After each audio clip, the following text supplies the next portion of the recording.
God, what a good fucking movie! Yeah, I saw Captain America Civil War for the second time. Now we're gonna do some spoiler talk. You've already seen the movie, right? No? Well, you're getting it now. And it's a solid spoiler warning for people who have not seen Captain America Civil War. If you do not want spoilers, you should probably turn this off now. Don't bitch about it on my Twitter, don't worry. This video will still be here when you watch the movie, so just come back after you watch it. Unless you don't care about spoilers, in which case, welcome. Let's talk about some spoilers. Let's ruin a movie for you. So you guys already knew I love Captain America Civil War the first time I saw it. Here's a little something for you. It's better the second time. Even from the opening action sequence, this movie starts out, the Avengers are going after Crossbones from Captain America the Winter Soldier. That's what I feel the Russos do so well with these Captain America movies. They make the action gritty and real. You're really on the ground with them. It reminded me of the opening, or at least the chase action sequence in Casino Royale, James Bond with Daniel Craig. Long story short, Crossbones has a dynamite bag, so he's gonna blow up Captain America. All of a sudden, boom, it's all contained, and you see Scarlet Witch, and she's there, she's containing it, she just throws him up into orbit. Or not quite orbit, he was going up, and then he blew up right in front of this building, and a bunch of innocent civilians in there just ate shit and died. Now the government's like, alright guys, you need to be contained, you need to be controlled. One thing I loved is when Colonel Ross, Secretary Ross, the point is, his mustache is breaking it down to the Avengers, like, alright, you guys need to be reined in. He's showing them footage of shit that happens in the trailer. It was just trailer stock footage. It's like, oh, that's a shot from the Avengers movie, but it's not like a camera shot that someone would have. In this one, it's actually camera or cell phone footage, and I love the part where the Hulk is jumping. It's from the first Avengers,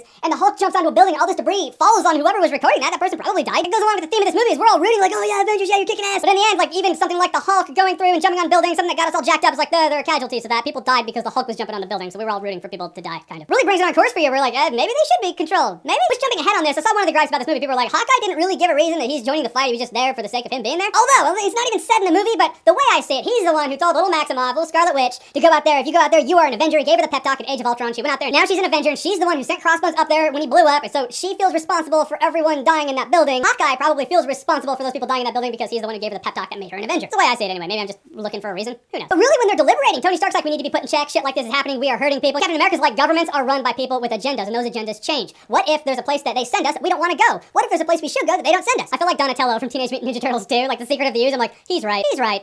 They're both right. They both brought up very good points. I'm glad it wasn't so black and white, like Tony Stark's the dick, Captain America's the good guy. They ultimately ride that line for as long as they can, but in this movie, you really do see both sides. And really sad, tragic news in this movie that I don't really have a segue for, I don't know how to go from talking about that to talking about this, is Agent Carter dies in this movie. It wasn't some big thing, she died in her sleep, and at her funeral, her niece, Agent Hottie, is talking about how she was talking with Agent Carter, and she was like, how did you get ahead in a world that was ultimately male-driven? Agent Carter didn't operate in the most progressive form of the world. Agent Carter told her, compromise where you can and where you will, but where you can't, don't, because at that point, it's your responsibility to tell the other person, no, you move. And you can tell it really hit Steve Rogers. He was like, that's me in this situation. I can't budge on this. I can't move. And it was such an important scene in this movie because everyone has been in that situation where you're like, I can't budge on this. I really truly believe that I'm right. I can't compromise. And if you haven't been in a situation like that, you will. And when you are, you will love this movie even more. That's what I love about Bucky being in the forefront of this movie. Remember I told you in my spoiler-free review that ultimately this is a sequel to Captain America Winter Soldier, so the Bucky Barnes Captain America thing, that's in the forefront. You look at Bucky Barnes in this movie. Bucky was a tool of Hydra that they used to exercise their will and agenda. Tony Stark's like, oh, bring him in, bring him in, bring him in. He needs to be brought in, he needs to be brought to justice. All the while, Tony Stark is advocating the signing of this piece of paper that would make him and the Avengers a tool of the government to exercise their will and agenda. So ironically, Tony Stark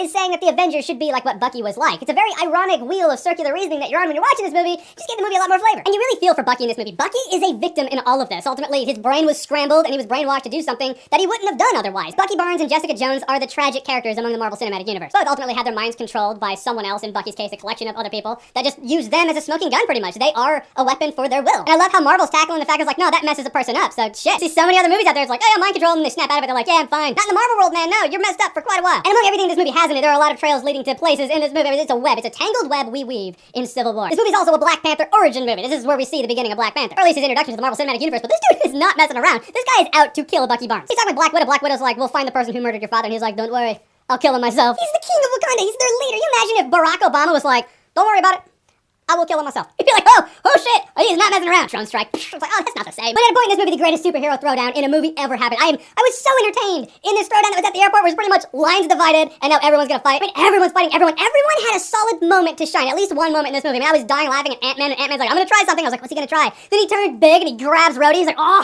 I was like, oh shit, that's right. He doesn't just turn small, man. Ant-Man can turn big. Stark's like, all right, does anyone on our team have any really miraculous tricks they now want to throw at you? Now's the time. Ant-Man has a little truck. He's like, all right, Cap, throw this at this. All right, go, boom, his big truck's going after Rhodey. He's like, oh, you have got to be kidding me. And it blows up, and Ant-Man's like, I thought that was a water truck. That was a gasoline truck. Just about killed Rhodey. I just so completely loved that throwdown because also it gave us a chance to see Spider-Man in action, how they're making Spider-Man. And dude, I cannot stress enough, Tom Holland is the greatest Spider-Man I've seen on screen yet. Now, I in their own way, love any of the renditions of Spider-Man that we have gotten on the big screen. The Spider-Man iterations that I hold to my heart that made me love Spider-Man was the 90s cartoon, the 90s animation, and the Tobey Maguire Spider-Man. But Tom Holland, guys and gals, this guy reminded me why I first fell in love with Spider-Man, because he was a teenager. This stuff was blowing his mind. he talked like a teenage kid. Like when Bucky punches at him, he grabs his hand, he's like, you have a metal arm? That is awesome, dude. He's like, hey, Cap, big fan. You can tell that he was a teenager fighting alongside and against all these heroes that he himself has loved. He was fanboying out a bit, and he should be fanboying out because he is not an Avenger. He's not a big superhero. He's not like, I'm Spider-Man. I'm the best ever. He hasn't been at this long, and so he should act like a teenage kid fighting alongside heroes, and they did that very well. Because Spider-Man, what made him great, what continues to make him great, is he was the one that went against the grain of superheroes. You had Batman, you had Superman, you had all these heroes that were men, and children can aspire to be like them. They are men,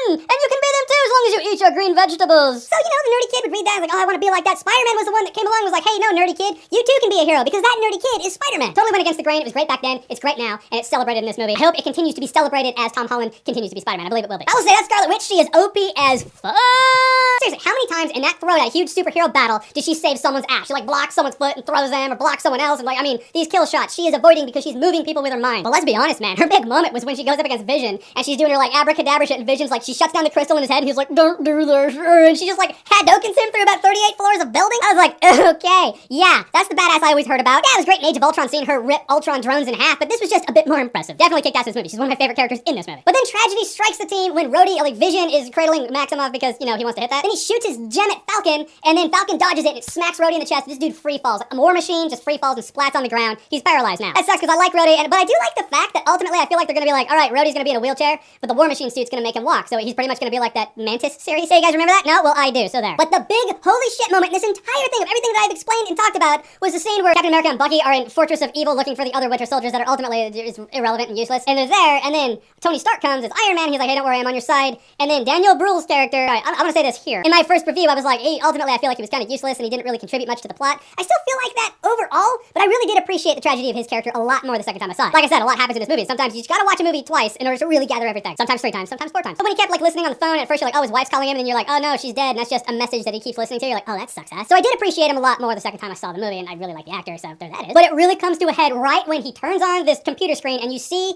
the street corner, and you're like, oh, I think that's the wreck at the beginning, and then Tony Stark's like, I know the street, what is this? You're like, oh fuck, oh god, no, oh god,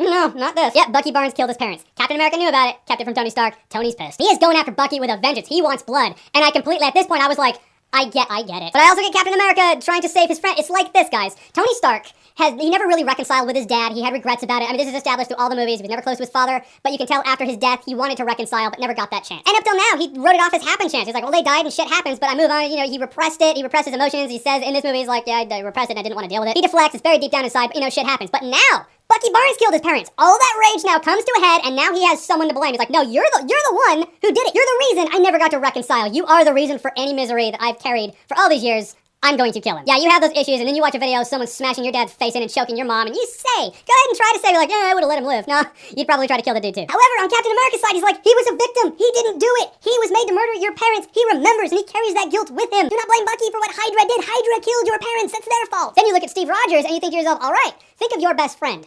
Or whoever you're closest to. Then imagine a super evil organization captured him, brainwashed him, made him murder people, still carries the scars of it, he remembers all of it, it's traumatized him, it's super tragic, and then imagine somebody trying to kill your friend. You would defend him. Again, Donatello and Turtles too. He's right. They're both right. Then at the end of the very emotional throwdown, Bucky has his metal arm blasted off, and then Steve Rogers takes his shield and just jams it into Tony Stark's little arc reactor, and he has no more power for his suit. He's taking Bucky, and he has a shield, and Stark's like, that shield doesn't belong to you.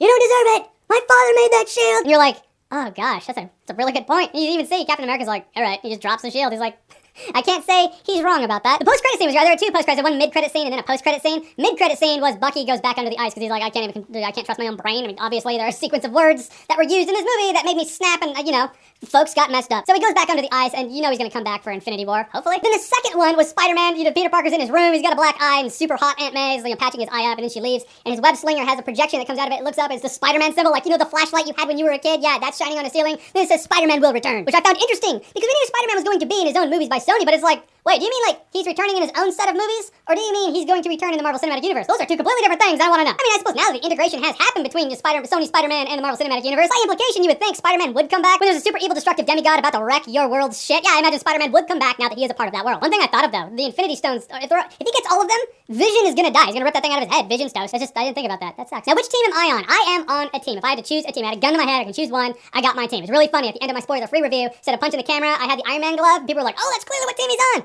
It's funny, isn't it? That moment you realize you don't know shit. Team Cap America! That's so okay, it's like this. I was looking for a full-size, adult shield that I could be like, really impressive. Like, couldn't find one for the price I wanted for 1 second in a video and the thumbnail, and couldn't find one that was shipped to my house fast enough because it was kind of an afterthought and I just thought of it recently. So I got this. It's a magnet though. It's pretty neat. Pretty strong magnet. Yeah, you saw it on the thumbnail? No, I just took a picture of it like that, and then I posed like that, superimposed them, made it bigger, boom! That's thumbnail magic right there, my friends. That's YouTube magic. But yeah, team Cap all the way. The reason is because, especially at the end, Tony Stark is coming from a very emotional place, but Captain America is still logical. He's like, no, we're not the enemy, something else is the enemy. So for Cap's logic versus Tony Stark's emotional state, I choose Cap. And then in the initial arguments, I saw both sides of it, but I more lean towards Cap, where he's like, we are going to be a tool at that point. What if they want to send us to a place we don't want to go and fight for something? What if, like, Hydra, they need to help Hydra somehow? The government says, well, that's just the better of the alternatives. It's like, that's fucking Hydra. But they could do that. Like, no, you have to help Hydra because we are working for another thing. So now the Avengers might help Hydra. It's just, that scenario's out there. Possible. Or what if there's another scenario where it's like, oh shit, this guy is holding a building hostage, and if the building happens to be a school, he's gonna blow up all the kids in the school, but it's like the super like, oh no, the government can't intervene because politics. Both of those scenarios suck ass, so I'm with Cap. It's like, leave it as it is, we have pretty good discretion. Accidents happen, but good discretion generally. Guys, in the end, this movie just hits so many great notes, and it's very rare to find a movie that gets better the second time you watch it. I imagine what it'll be like the third time I watch it. It's a rarity, especially in the comic book movie world.